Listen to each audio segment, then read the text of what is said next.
ஜோடி are you ready season 2ல hook step round, அதாவது போன ரவுண்ட் தான் சொல்கிறேன். அதில் எனக்கு பர்சனலாக பிடிச்ச ஹூக் ஸ்டெப் எதுனா, பிரதீப்து ரொம்ப நல்லா இருந்தது. ஒரு மாதிரி எனர்ஜெட்டிக்காக எனக்கு அது ரொம்ப பிடிச்சிருந்தது. அதுமாதிரி மணிகண்டா அவங்களதும் ரொம்ப நல்லா இருந்துச்சு. அது என்னதான் சிங்கிளாக ஆடினாலுமே அந்த ஹூக் ஸ்டெப் வந்து எல்லாருமே ஆட வச்சு அது ஒரு மாதிரி என்டர்டைன்மெண்ட்டாக இருந்தது. ஸோ பிரதீப்து எனக்கு ரொம்ப பிடிச்சிருந்தது ஹூக் ஸ்டெப்பில். அதே மாதிரி எனக்கு இன்னொரு விஷயம் என்னன்னா, இந்த போன ரவுண்டில் வந்து யாருமே ராக்கி பாய் மொமெண்ட்டே வாங்கல. அது ஒரு பெரிய ஆச்சரியம் தான் எனக்கு உண்மையிலேயே.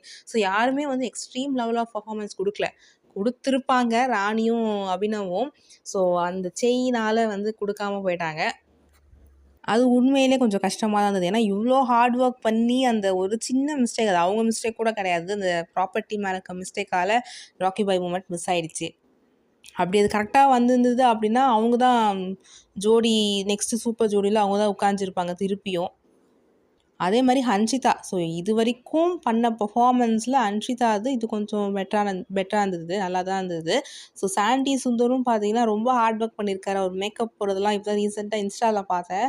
ரொம்ப கஷ்டம் தான் அதெல்லாம் இது பண்ணி அவர் டான்ஸ் ஆடி நல்லாவே பண்ணியிருந்தாங்க. பட் மற்றவங்களாம் கம்பேர் பண்ணும்போது அவங்க கொஞ்சம் இதுவாக இருக்கதால அவங்க என்கவுண்டர் பண்ணிட்டாங்க எல்லோரும் சேர்ந்து.